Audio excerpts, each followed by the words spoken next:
Okay.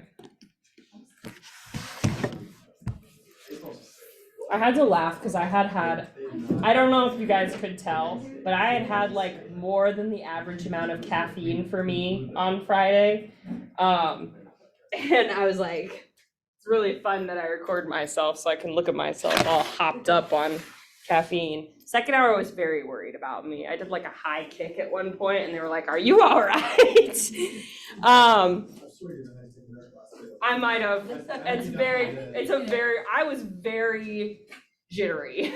I only had one extra cup of coffee, so I'm not sure what happened, but it was too much. Someone in second hour told me I had camp counselor energy, which was, yeah, that's the sound. Anyway, we're gonna talk about our like aging and death and dying unit today. Remember that tomorrow we're doing gender and sex, and we'll just kind of run through that. The way it shows up in the textbook. I told you guys that we were kind of doing the quick version of that, right? Did I tell you that? Yes. Okay, cool. Okay. Okay.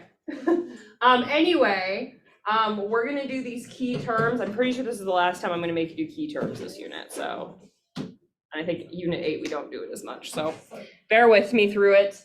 There's a lot of them up here, so I want you to go through and see if you can define all of them. Most of them should be pretty straightforward. That's the good news. So go ahead and spend a couple minutes doing that and we'll come back together in a minute.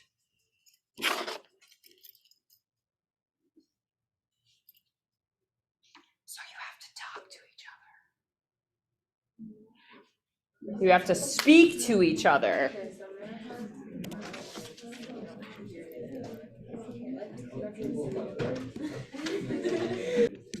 I haven't gotten a hot lunch in the entire time I've worked here. Really? Yeah. No. It's like $4 for like yeah. I think it was like $2 when I went here, so like my mom would occasionally be like, you're getting hot lunch, but okay. Key terms. Let's go over them. Menopause. Someone want to tell me about menopause? Just starting off. Menopause. Yeah. No, I just slept really well. Oh. Thank you though. You like run out of eggs and then, well, not you. Well, yeah, you will. Eventually, yeah. Yes. So like, generally speaking, y'all run out of eggs, and then y'all. You don't. Then you don't have periods anymore because like the egg won't come out. So like there is no egg. Right. Yes. So basically, it's to sum that up, it's the end of a biological female's natural cycle.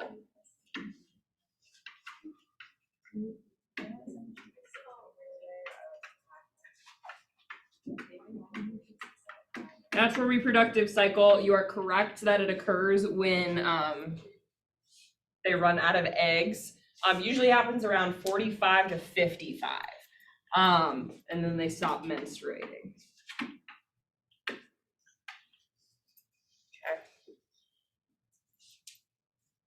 I was also telling someone recently that sometimes, like, if you've ever like paid attention, you might notice that older mothers are more likely to have multiple twins or triplets, and that's because I got this term from Parks and Rec. Your body basically has a going out of business sale, and it's like, let's get those eggs out of there, and so like it releases more than one a month, and so then you have a higher chance if you're an older, what they call a geriatric parent, then you have a higher chance of having multiple births. It makes you sound like ancient. I know. Well, once you're 35, it's considered a geriatric pregnancy, which I feel like is very rude. Okay, life expectancy.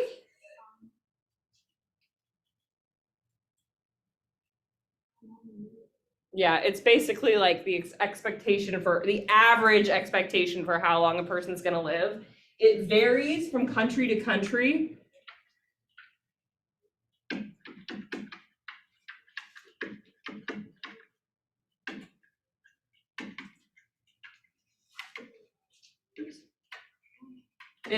The US is not leading, I don't think. We're up there, but we're definitely not leading. I think Japan might be, perhaps. I haven't checked lately, but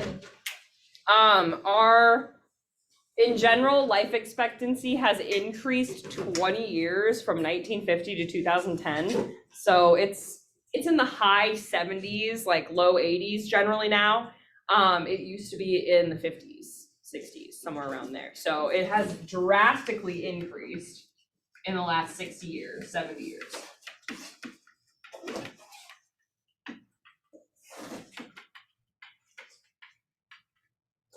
The downside of that is that diseases that affect older people are much more concerning now. So things like dementia, or neurocognitive disorder or Alzheimer's, are much more concerning because we have people living longer, so we're seeing them more frequently. So we have to have like care prepared for those populations.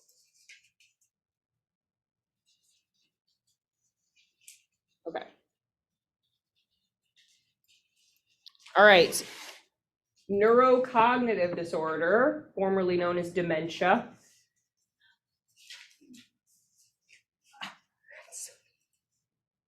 Okay, any thoughts on that? It's kind of the broad category. Alzheimer's is a very specific form of dementia, but we kind of refer to it as mental erosion. So if you're familiar with erosion in terms of like soil erosion, right, it just kind of washes away bit by bit. That's kind of what we're talking about here, like your mental faculties just kind of slowly disappear over time. So you become, like your memory becomes less aware, but also like your ability to do things and things like that kind of degrades over time. Alzheimer's is a specific version of that. Does anyone remember from 2 units ago what potentially causes Alzheimer's?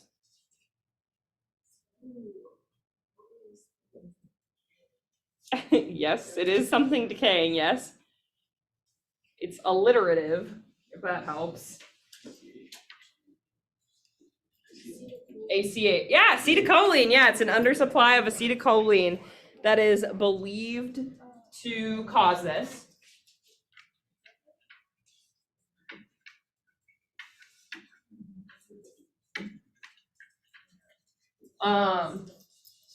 An undersupply of ACH, and then it's more of like your memory and reasoning capabilities disappear over time. Eventually, it's going to affect physical movement at some point too, but for the most part, we're talking about memory and reasoning.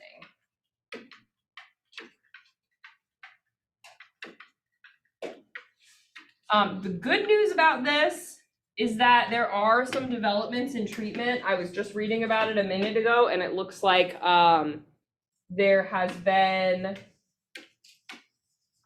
some new drugs approved this year that have been like kind of a game changer. But also like if you watch Grey's Anatomy, they actually this is weird. If they did a good job of representing real research that's being done in the field of Alzheimer's. So there's some research that's being done in terms of like, I think it's either to do with ACH or it's to do with dopamine. I can't remember, but they're working on something to do with that. So there are some improvements happening. They're making some strides in helping to treat that. Okay. On to the fun stuff. Grief.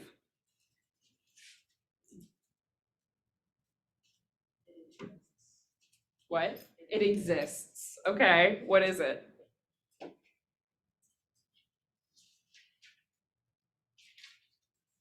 Yeah.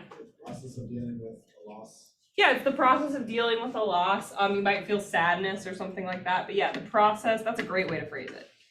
process of dealing with loss. And this can be like, we see this process happen in people who have lost a loved one, or are going to lose a loved one. But also with people who are themselves like terminally ill. They would also go through the process of grief. Which is interesting because not everyone has the chance to grieve their own death, if that makes sense. Okay, I'm gonna switch to a different screen for this because I don't want to get blocked away by this little thing. So we've got denial.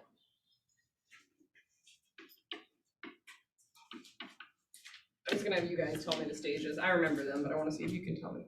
What's another one? Anger. Oops, I erased it. That's close. Anger, okay. Bargaining.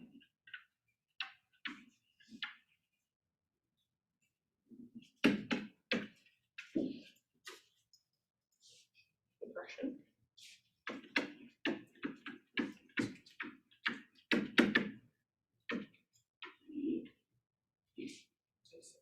Acceptance, okay.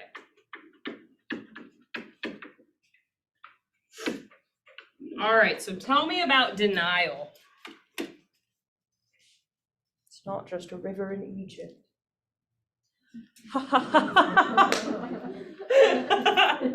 Oh, I'm glad you guys laughed. That was like the worst joke I've ever made. No, that was like the best joke yet. That was so funny. That's like it's not even my joke. I just copped that from somewhere. Okay. Okay, denial. I'm sorry. I'll tell more dad jokes. That's the answer here. Refuse to accept that death is inevitable. Inevitable. Yeah. Yes. Okay. So you refuse. Oh my God. Refusal to accept death. You could say is inevitable or is coming. Whatever you want to say. Okay. So this is when people are like, no, it's not happening. I'm not dying. They're not dying. It's not happening. Okay. They're just like refusing to believe it. Okay. So they just like will not accept that it's happening. Okay. Anger. What did you say to her? This reason was like, my dad's immortal. I'm like, I think that's denial. She just said, that's not denial, it's true. Oh. It is denial. Okay. Anger. Yeah. Intense negative feelings about that. Yeah, intense negative feelings about death. So you're like really upset that someone is dying. You maybe are starting to realize that that is what's going to happen. And so you're like really ticked off about it.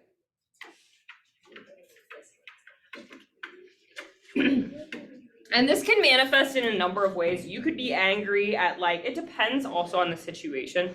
You could be angry at some higher power if that's what you believe in, or like the universe. You could be angry at the person who's dying. Sometimes that's how it manifests. If the person died because of another person, if it was like a car accident or something like that, they could be upset with that person. It just kind of depends. But just in general, really upset about the fact that the person is dying or did die. Okay. Cool. Good on anger. All right. Bargaining. I like this one. This might be my favorite stage of grief.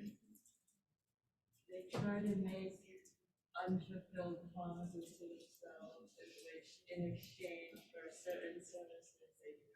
Yeah, so basically they're pleading with the universe, or if they believe in some sort of religious figure, they might be pleading with them. And so they'll be like, oh, I will do anything to if you don't let this person die. Like, I will do anything to get them back, that kind of thing, okay?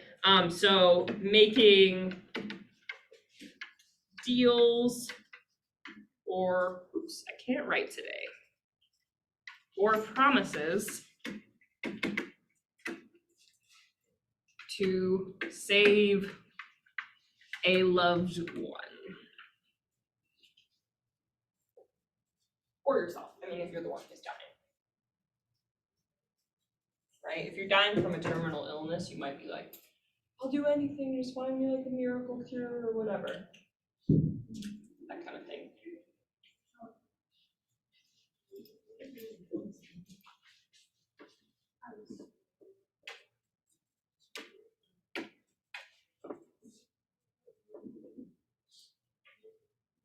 Okay, depression. Depression?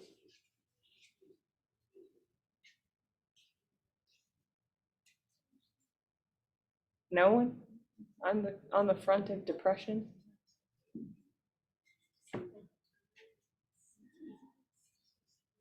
You're sad. Great. Someone want to elaborate on that? And you're overcome by like sadness and like grief for a person who's already dead or they're like gonna die. And Yeah. you're like, Yeah, you're like, you have really intense negative feelings about the fact that someone's gonna die. So, different than anger though. You're overcome by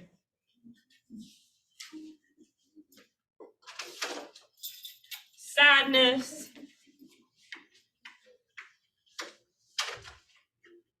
See if I have another word. A negative mood.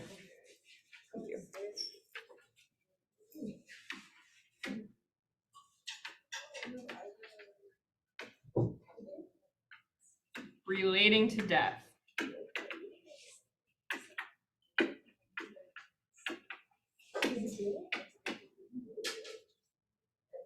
Okay. Last one, acceptance. What happens when you get to acceptance? If you get to acceptance. You accept death. Yeah. Literally, you just basically are like, oh, you know what? This person is dying. It might be a bummer, but I'm aware that it's happening and I've accepted it. Sometimes people do get to the point of like embracing death. It kind of depends on the situation. But accept that death is happening. Possibly even embracing it. I won't write that, but you can know that in your head. I will write it.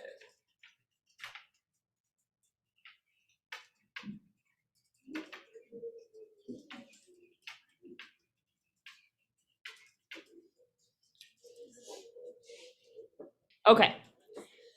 This is an important question because I'm sure it will show up somewhere in the future. Okay. What is commonly misunderstood about the Kubler-Ross model of grief?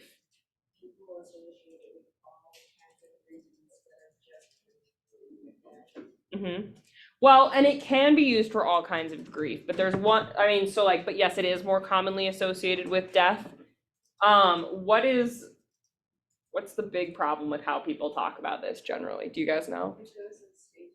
Yeah, people think that this is like a linear process. Okay, so they'll be like, oh, it goes denial, anger, bargaining, depression, acceptance. That's how it goes. That is not how it goes. Okay, it can go in any order. You can skip stages. You might never feel angry. You might go straight to acceptance. You might never feel acceptance about their death, right? If you have someone who dies in a really traumatic way, you might have a really hard time reaching acceptance, right? You might never have bargaining. You might just be angry, right? That kind of thing. So this is not linear. You can skip stages. You can have stages more than once. You can go to anger and then down to depression and then back to anger. Okay, it's not, there's no rules about how this happens. These are just stages that people can go through. when we talked about grief. Does that make sense? Okay. We are gonna watch a little video on Alzheimer's and have a discussion about it. I think we'll have enough time to watch all of it.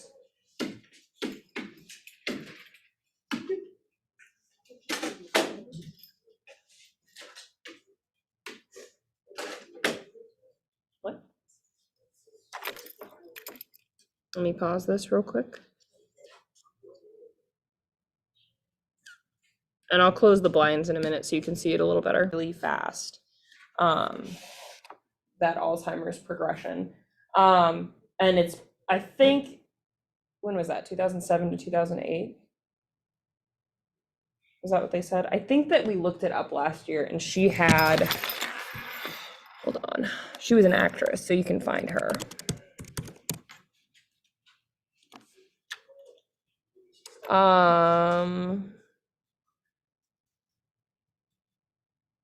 There's no way that's the right one. This one. This lady. Because it said she died in 2023, and I'm pretty sure she did not. 2016. So she lived another 8 years after that, I believe. So you can only imagine the level of decline that would have entailed. But yeah, so that's kind of an insight into that. What we're gonna do for the rest of class is if you go to your hyper textbook. I can unfreeze it now. Your homework for tonight is to read, let's see, where are we? 7F.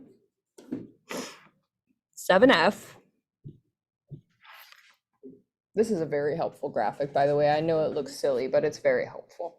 So we're going to talk about how sex and gender impact socialization and development. Like I said, we're going to keep it pretty much to what the book says, just because like the state level politics are very complicated and there's like rules about what can and can't be taught. So like, and those rules are changing.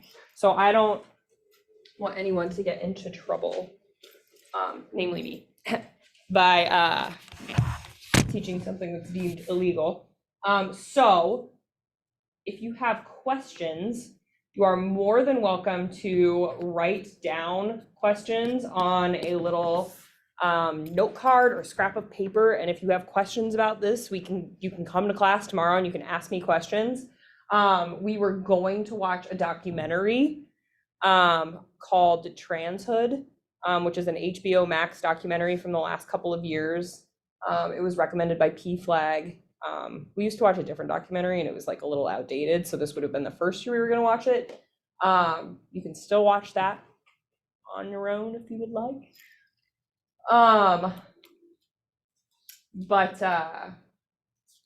Yeah, we're not going to do a whole bunch with that. What we are going to do is we're going to look at gender around the world and the potential causes of like why ideas about gender differs in different cultures. And we're going to talk about what else psychological perspectives on gender. So we're going to talk about how different psychologists might approach gender. So that's what we'll be doing tomorrow. If you would like extra resources, I do have them to provide for you. We just won't do as much in class. Okay? Does that make sense? That does mean that on Wednesday we will be studying for the test. That will be our study day in class. We have a little quiz bowl thing that we're doing, which should be great fun. And then, let me think. So we're doing that, and then we are also going to give you time to ask questions if we have extra time. So you should still have a chance to ask any lingering questions we have about the unit. Remember that your multiple choice will be on Thursday and that it is 48 questions. It's long, so make sure that you are prepared for that. The good news is that if you miss one, it has less of an effect on your overall score, right?